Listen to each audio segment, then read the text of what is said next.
Como você viu no começo do programa, a gente inclusive, já mostrou vários acidentes aqui, inclusive esse motorista que provocou o acidente na creche, que continua detido em Chapecó. Na verdade, ele está preso.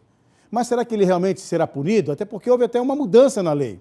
Para falar mais sobre esse assunto, a gente recebe aqui no estúdio do BG News o presidente da Comissão de Direito Penal da OAB, David William dos Prazeres. Boa tarde, doutor. Tudo bem? Boa tarde. Tudo bem? E a situação desse cidadão aí que atropelou, agora ele tem argumentos dizendo que tem problema de saúde, né? Que perdeu o sentido ali e atropelou, entrou com o veículo sem saber onde é que entrou e atropelou essas crianças. Crianças que tiveram lesões corporais, tiveram lesões no corpo. E a lei agora, está mais rigorosa em relação a isso, né? Teve lesão, é cadeia, né? Não é isso, doutor? Boa tarde. Boa tarde. Na realidade, a última alteração da lei seca, o que ela fez? Ela agravou a pena de 2 delitos específicos, que é o de lesão corporal praticado na condução de veículo automotor e o homicídio culposo praticado na condução de veículo automotor. Antes nós tínhamos uma pena de 2 a 5 anos para esse homicídio culposo, que hoje passou a ser de 5 a 8 anos. E essa lesão corporal, que antes era de 6 meses a 2 anos, passou a ser de 2 a 5 anos. Para que as pessoas possam entender, então, né, doutor, essa mudança, essa alteração na lei, ela ficou mais rigorosa em relação à pena. Porque eu citei um caso aqui, você estava chegando ali aquela hora, de um caso de um cidadão que atropelou 3 pessoas aqui no norte da ilha, tal de Camaro, ficou o caso conhecido como o homem do Camaro. Matou uma mulher no trânsito, tirou as 2 pernas do rapaz, né, porque o rapaz teve que amputar as 2 pernas do motorista, o marido dessa vítima, e uma terceira pessoa foi atropelada também, não chegou a ser preso. Foi na delegacia e depois foi solto. Como os outros casos que a gente viu por aí.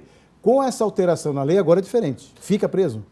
Na verdade, a grande diferença da lei, em virtude da pena que é aplicada a esses delitos, é em relação à fiança. Porque antes, em virtude da quantidade de pena, o próprio delegado poderia arbitrar a fiança. Agora, isso passa exclusivamente para o juiz, que vai avaliar o caso concreto, né, se o sujeito preenche as condições para permanecer preso ou se pode responder o processo em liberdade.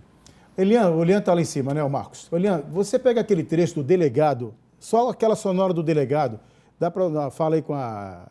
Quem é que cuida ali? O Ilan. O Ilan dirige, né, e é também o editor. Aquela sonora do delegado para a gente, até para a gente discutir com o doutor David, o que o delegado falou? Ele abriu uma brecha ali que até fiquei meio assim, né? Arbitrar fiança, não. Então eu quero ver o que o delegado falou para que a gente possa entender e entrar dentro desse debate de discussão sobre a lei seca em relação a esse cidadão que atropelou essas crianças na creche Chapecó. Nós ouvimos o delegado, logo após, o delegado ouviu o motorista, e a gente quer ouvir de novo agora, para você que acompanha, o que o delegado disse depois de ouvir o motorista que atropelou as crianças. Preste atenção, olha só.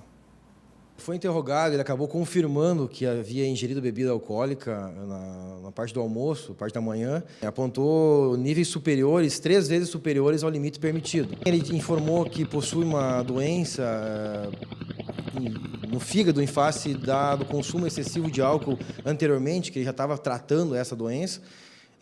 Apresentou uma série de remédios controlados que ele faz uso diário em face desse controle. Então, diante da gravidade da situação, dele ter essa predisposição, já saber que não poderia ingerir bebida alcoólica, e mesmo assim ele ingeriu e conduziu um veículo automotor causando esse acidente, nós entendemos que ele teria assumido o risco de causar o resultado. Então, dessa forma, ele foi autuado por tentativa de homicídio com dolo eventual, em que ele assume o risco de causar o resultado. O que ocorre a partir de agora? Tem audiência de custódia? O que segue esse trâmite, Polícia Civil e também o Judiciário? O procedimento foi concluído, encaminhado ao Poder Judiciário, e agora ele vai ser submetido a uma audiência de custódia. Representamos pela conversão do flagrante em preventiva, ou se o Judiciário vai entender que, pelo crime, pelas circunstâncias, enfim, ele deve responder em liberdade, com outras medidas alternativas à prisão, ou se deve ser mantido preso. E aí, doutor, então o judiciário que decide, então? Isso é o que o delegado, pelo nosso entendimento, o delegado quer que ele fique preso, né? Mas não cabe a ele, né? O delegado entendeu que era caso de prisão, mas agora passa pelo crivo do judiciário, que vai avaliar, diante do que tem de provas, né, da situação em concreto, se aquele caso preenche os requisitos para a decretação da prisão preventiva, ou se entende suficientes medidas cautelares diversas da prisão, como, por exemplo, a suspensão do direito de dirigir, ou uma prisão domiciliar, enfim, comparecimento. Então, não se descarta a possibilidade do cidadão responder por esse crime fora da cadeia? Sim, existe essa possibilidade. São as prerrogativas da lei, são as brechas da lei. Por isso que a lei de direito é esse, ela tem aquelas brechas que a pessoa vai exatamente ali, um bom advogado vai ter esse argumento, que ele é doente, né? Vai apresentar remédios, vai mostrar a receita de médico, e pode até não ficar na cadeia, então. Sem entrar no mérito dessa questão específica, né, da situação desse sujeito especificamente, que deve estar sendo assessorado por um advogado, né, o que a gente tem que reforçar é que a regra do nosso ordenamento jurídico é a liberdade. A pessoa sempre responde liberdade, né? A prisão, ela é reservada para as pessoas depois de condenadas. Claro, tem casos em que a pessoa... Como é aquilo que vocês dizem muito, não levar contra si provas, não é isso? Tem esse dito que a gente fala, né? É o direito de não produzir prova contra si. Prova contra si. É o que acontece nesse caso também. Que vai caber o argumento que vai ser apresentado pelo advogado ao juiz, né? O juiz, no entendimento dele, pode até dar liberdade com aquelas ações que podem ser tomadas também. Que são as medidas cautelares diversas da prisão. Existe essa possibilidade. Então, Mas agora, se tivesse morrido uma criança, a história já seria diferente, né?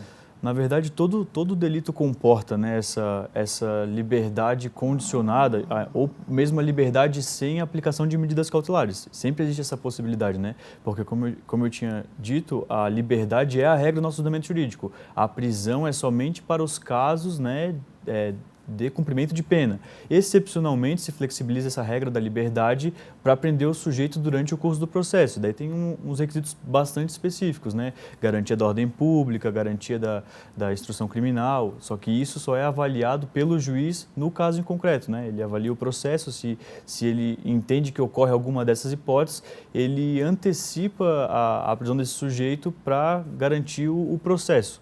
Então, certo. Voltando àquela questão, não tem mais fiança. O delegado não pode mais arbitrar fiança, então? O delegado não, o juiz pode. O juiz pode arbitrar fiança e o cidadão sair dali da sala, daquela audiência. O que se retirou, na verdade, com a alteração da nova lei foi a autonomia do delegado para fixar a fiança. Agora, somente o juiz tem essa autonomia. Somente o Poder Judiciário pode avaliar se concede fiança ou não, se concede liberdade mediante cumprimentos cautelares, ou se, como o delegado solicitou, converte em prisão preventiva e mantém o sujeito preso durante o processo. Antigamente o delegado, isso eu já tenho mais de 30 anos, né? Mas eu lembro isso, época de guri, o delegado eles pediam mandado, lembra antigamente? Tinha um poder o delegado, né? Depois a lei foi mudando, agora quem tem o poder realmente é o juiz, né? E os advogados com os argumentos jurídicos para tentar livrar os clientes sempre, né? Obrigado, doutor, pelas explicações. A gente coloca à disposição BG News para as explicações da tua comissão. Sempre que tiver novidades também, agradeço pela presença nesta tarde de quarta-feira. Muito obrigado pelo convite. Obrigado, eu que agradeço aqui.